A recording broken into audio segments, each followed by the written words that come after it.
السلام علیکم ورحمۃ اللہ وبرکاتہ۔ رات کے وقت تو صحرا سرد تھا۔ تینوں لڑکیوں نے اس جگہ سے کچھ دور تک گھوڑوں کو آہستہ آہستہ چلایا، پھر ایڑ لگا دی۔ گھوڑے سر پر دوڑنے لگے۔ بہت دور جا کر انہوں نے گھوڑوں کی رفتار کم کر دی۔ باقی رات گھوڑے اسی رفتار پر چلتے رہے۔ صبح طلوع ہوئی اور جب سورج اوپر آیا تو لڑکیوں کے ارد گرد ریت کے گول گول ٹیلے تھے اور ان سے آگے ریتلی مٹی کی اونچی اونچی پہاڑیاں کھڑی تھیں۔ کوئی راستہ نہ تھا۔ انہوں نے سورج سے اپنی سمت کا اندازہ کیا اور ٹیلوں کی بھول بھلائیوں میں داخل ہو گئیں۔ گھوڑے پیاسے تھے۔ ہر گھوڑے پر پانی کا ایک ایک چھوٹا مشکیزہ تھا جو ایک دن کے لیے بھی کافی نہیں تھا۔ گھوڑوں کو کہاں سے پانی پلایا جاتا؟ لڑکیاں کسی نخلستان کی تلاش میں چلتی چلی گئیں۔ سورج اوپر اٹھتا گیا اور صحرا کو دوزخ بناتا گیا۔ نخلستان کا کہیں نشان اور تصور بھی نظر نہیں آتا تھا۔ رجب اور اس کے ساتھی سورج طلوع ہونے کے بعد بھی نہ جاگے۔ وہ تو بے ہوشی کی نیند سوئے ہوئے تھے۔ پروہت اپنے 3 حبشیوں کے ساتھ آیا۔ اس نے سب سے پہلے لڑکیوں کے خیمے میں دیکھا۔ خیمہ خالی تھا۔ اس نے رجب کو جگایا اور کہا، دونوں لڑکیاں میرے حوالے کر دو۔ رجب ہڑبڑا کر اٹھا اور پروہت کو قائل کرنے کی کوشش کرنے لگا کہ وہ ان لڑکیوں کو ضائع نہ کرے۔ اس نے اسے تفصیل سے بتایا کہ ان لڑکیوں سے کیا کام لینا ہے، مگر پروہت نے اس کی ایک بھی بات نہ مانی۔ رجب نے اپنے ساتھیوں کو جگانا چاہا تو حبشیوں نے اسے پکڑ لیا۔ پروہت نے پوچھا، لڑکیاں کہاں ہیں؟ رجب نے وہیں سے لڑکیوں کو پکارا تو اسے کوئی جواب نہ ملا۔ خیمے میں جا کر دیکھا، انہیں ادھر ادھر دیکھا، وہ کہیں نظر نہ آئی۔ اچانک نظر زینوں پر پڑی۔ 3 زینیں غائب تھیں۔ گھوڑے دیکھے تو 3 گھوڑے غائب تھے۔ رجب نے پروہت سے کہا، وہ تمہارے ڈر سے بھاگ گئی ہیں۔ تم نے بڑے کام کی لڑکیوں کو بھگا دیا ہے۔ انہیں تم نے بھگایا ہے، پروہت نے کہا، اور اپنے 3 حبشیوں سے رجب کے متعلق کہا، اسے لے جا کر باندھ دو۔ اس نے انگوک کے دیوتا کو پھر ناراض کر دیا ہے۔ اچھے سواروں کو بلاؤ اور لڑکیوں کا پیچھا کرو، وہ دور نہیں جا سکتی۔ رجب کے احتجاج اور منت سماجت کو نظر انداز کرتے ہوئے حبشی اسے اپنے ساتھ لے گئے اور ایک درخت کے ساتھ اسے اس طرح باندھ دیا کہ اس کے ہاتھ پیٹھ پیچھے بندھے ہوئے تھے۔ اس کے سوئے ہوئے ساتھیوں کے ہتھیار اٹھا لیے گئے۔ پھر انہیں جگا کر دھمکی دی گئی کہ وہ یہاں سے ہلے تو قتل ہو جائیں گے۔ تھوڑی دیر بعد 6 گھوڑ سوار اور شتر سوار آ گئے۔ انہیں لڑکیوں کے تعاقب میں روانہ کر دیا گیا۔ ریت پر 3 گھوڑوں کے قدموں کے نشان صاف تھے۔ اسی سمت کو یہ حبشی سوار انتہائی رفتار سے روانہ ہو گئے۔ لڑکیوں کو پکڑنا آسان نہیں تھا کیونکہ فرار اور تعاقب میں 8-10 گھنٹوں کا فرق تھا۔ حبشی سواروں کو یہ سہولت حاصل تھی کہ وہ صحرا کے بھیدی تھے اور مرد تھے، سختیاں جھیل سکتے تھے۔ آگے جا کر انہیں یہ مشکل پیش آئی کہ ہوا چل رہی تھی جس نے ریت اڑا اڑا کر گھوڑوں کے کھرے غائب کر دیے تھے۔ پھر بھی وہ اندازے پر چلتے گئے۔ 3-4 گھنٹوں کے تعاقب کے بعد انہیں ایک طرف سے آسمان پر افق کے کچھ اوپر تک مٹیالی سرخی دکھائی دی جو اوپر اٹھتی اور آگے بڑھتی آ رہی تھی۔ سواروں نے گھبرا کر ایک دوسرے کی طرف دیکھا۔ گھوڑوں اور اونٹوں کو پیچھے کی طرف موڑ کر سرپٹ دوڑا دیا۔ یہ صحرا کی وہ آندھی آ رہی تھی جو بڑے بڑے ٹیلوں کو ریت کے ذروں میں بدل کر اڑا لے جاتی ہے۔ کوئی انسان یا جانور کہیں رک کر کھڑا رہے یا بیٹھ جائے تو ریت اس کے جسم کے ساتھ رک رک کر اسے زندہ دفن کر دیتی ہے اور اس پر ٹیلا کھڑا ہو جاتا ہے۔ وہاں آندھی سے بچنے کے لیے کوئی مضبوط ٹیلا نہیں تھا۔ وہ بھاگ کر اپنے پہاڑی خطے تک پہنچنا چاہتے تھے جو بہت ہی دور تھا۔ وہاں تک آندھی پہنچ گئی تھی۔ اس خطے کے درخت دورے ہو کر چیخ رہے تھے۔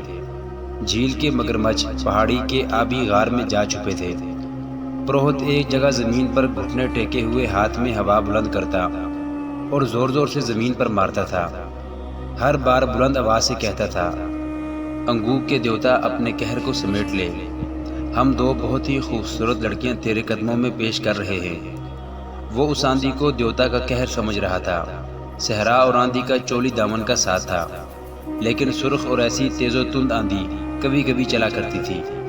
لڑکیوں کو بھی آندھی نے لپیٹ میں لے لیا تھا، ان کے لیے کوئی آڑ و روٹ نہیں تھی۔ وہ حبشوں کے خطرے سے تو بہت دور نکل گئی تھی، مگر صحرا کے ایسے خطرے میں آ گئی جو ان کے لیے جان لیوا ثابت ہو سکتا تھا۔ ان کے لیے دوسری مصیبت یہ آئی کہ ریت کی بچھاڑوں اور آندھی کے زناٹوں سے گھبرا کر تینوں گھوڑے منہ زور اور بے لگام ہو کر دوڑ پڑے۔ وہ چونکہ اکٹھے بد کے تھے، اس لیے اکٹھے ہی دوڑتے جا رہے تھے۔ اس سے یہ فائدہ تو ہوا کہ ریت میں دب جانے کا خطرہ نہ رہا، مگر یہ معلوم نہیں تھا کہ بے لگام گھوڑے کہاں جا رکیں گے اور وہ جگہ اصل راستے سے کتنی دور ہوگی۔ لڑکیوں میں اتنی ہمت نہیں تھی کہ گھوڑوں کو قابو کر لیتی، اور گھوڑوں میں اتنی ہمت نہیں تھی کہ زیادہ دوڑ سکتے۔ وہ پیاسے تھے اور آدھی رات سے مسلسل چل رہے تھے۔ تھکن اور پیاس گھوڑوں کو بے حال کرنے لگی۔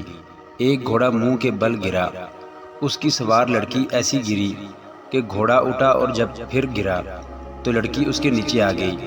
اسے مرنا ہی تھا۔ کچھ اور آگے گئے تو ایک گھوڑے کا تنگ ڈھیلا ہو گیا، زین ایک طرف لڑک گئی، اس کی سوار اسی پہلو پر گری، مگر بایاں پاؤں رکاب میں پھنس گیا۔ لڑکی زمین پر گھسیٹی جانے لگی۔ تیسری لڑکی اس کی کوئی مدد نہیں کر سکتی تھی، اس کا اپنا گھوڑا بے قابو تھا۔ وہ اپنی ساتھی کی چیخیں سنتی رہی، پھر چیخیں خاموش ہو گئیں، اور وہ لڑکی کی لاش کو گھوڑے کے ساتھ زمین پر جاتا دیکھتی رہی۔ اس پر دہشت طاری ہو گئی۔ وہ کتنی ہی دلیر کیوں نہ تھی، آخر لڑکی تھی۔ زور زور سے رونے لگی۔ زین والا گھوڑا یک لخت رک گیا۔ تیسری لڑکی اپنا گھوڑا روک نہ سکی۔ اس نے پیچھے دیکھا، آندھی میں اسے کچھ نظر نہ آیا کہ اس گھوڑے کا کیا حشر ہوا۔ لڑکی تو یقیناً مر چکی تھی۔ تیسری لڑکی اکیلی رہ گئی۔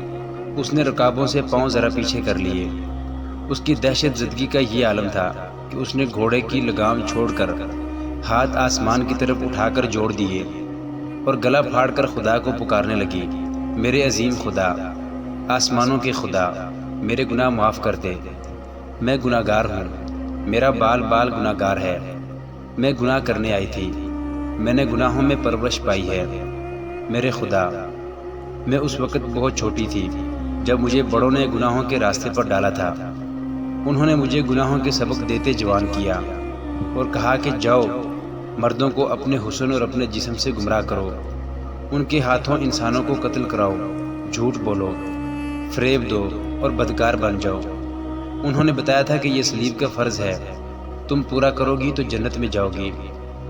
وہ پاگلوں کی طرح چلا رہی تھی اور اس کے گھوڑے کی رفتار گھٹتی جا رہی تھی۔ زاروں کے تار روتے ہوئے اس نے خدا سے کہا، تیرا جو مذہب سچا ہے مجھے اسی کا معجزہ دکھا۔ اس کے عقیدے متزلزل ہو گئے تھے۔ گناہوں کے احساس نے اس کے دماغ پر قابو پا لیا تھا۔ موت کے خوف نے اسے فراموش کرا دیا تھا کہ اس کا مذہب کیا ہے۔ اسے اپنا ماضی گناہوں میں ڈوبا ہوا نظر آ رہا تھا، اور اس کے دل میں یہ احساس بیدار ہوتا جا رہا تھا کہ وہ مردوں کے استعمال کی چیز ہے اور اسے دھوکے اور فریب کے لیے استعمال کیا جا رہا ہے، اور اب سزا صرف اس اکیلی کو مل رہی ہے۔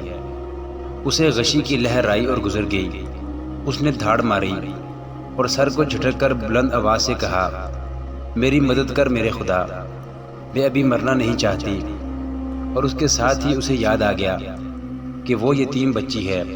موت کے سامنے انسان ماضی کی طرف بھاگتا ہے، جو انسانی فطرت کا قدرتی رد عمل ہے۔ اس جوان لڑکی نے بھی ماضی میں پناہ لینے کی کوشش کی، مگر وہاں کچھ بھی نہ تھا۔ ماں نہیں تھی، باپ نہیں تھا، کوئی بھائی بہن نہیں تھا۔ اسے یہی کچھ یاد آیا کہ صلیبیوں نے اسے پالا اور اس راہ پر ڈالا ہے جہاں وہ ایک بڑا ہی حسین دھوکہ بن گئی تھی۔ اسے اپنے آپ سے نفرت ہونے لگی۔ وہ اب بخشش چاہتی تھی، نجات چاہتی تھی۔ اسے غشی آنے لگی۔ گھوڑے کی رفتار اتنی سست ہو گئی تھی کہ وہ بمشکل چل رہا تھا، اور اس کے ساتھ آندھی بھی تھمنے لگی۔ لڑکی ہوش کھو بیٹھی تھی۔ سلطان ایوبی نے سرحد کے ساتھ ساتھ گشتی پہرے کا انتظام کر رکھا تھا۔ ان میں سے 3 دستوں کا ہیڈ کوارٹر سوڈان اور مصر کی سرحد سے 4-5 میل اندر کی طرف تھا۔ ہیڈ کوارٹر کے خیمے ایسی جگہ نصب کیے گئے تھے جہاں آندھیوں سے بچنے کی اوٹ تھی۔ مگر اس آندھی نے ان کے خیمے اکھاڑ پھینکے تھے۔ گھوڑوں اور اونٹوں کو سنبھالنا مشکل ہو گیا تھا۔ آندھی رکی تو سپاہی خیمے وغیرہ سنبھالنے میں مصروف ہو گئے۔ ان 3 دستوں کا کمانڈر ایک ترک احمد کمال تھا۔ وہ ایک خوب رو اور گورے رنگ کا تن و مند آدمی تھا۔ وہ بھی آندھی رکتے ہی باہر آ گیا اور ساز و سامان اور جانوروں کا جائزہ لے رہا تھا۔ فضا گرد سے صاف ہو گئی تھی۔ ایک سپاہی نے ایک طرف اشارہ کر کے اسے کہا، کماندار، وہ گھوڑا اور سوار ہمارا تو نہیں؟ ہم نے ابھی لڑکیوں کو فوج میں شامل نہیں کیا۔ احمد کمال نے جواب دیا، وہ لڑکی معلوم ہوتی ہے، بال بکھرے ہوئے صاف نظر آ رہے ہیں۔ وہ اسی سپاہی کو ساتھ لے کر دوڑ پڑا۔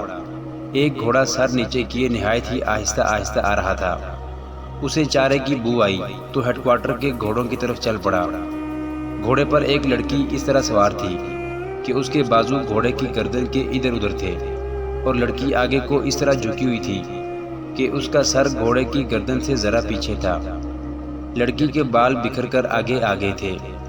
احمد کمال کے پہنچنے تک گھوڑا وہاں بندھے ہوئے گھوڑوں کے پاس جا کر ان کا چارہ کھانے لگا تھا۔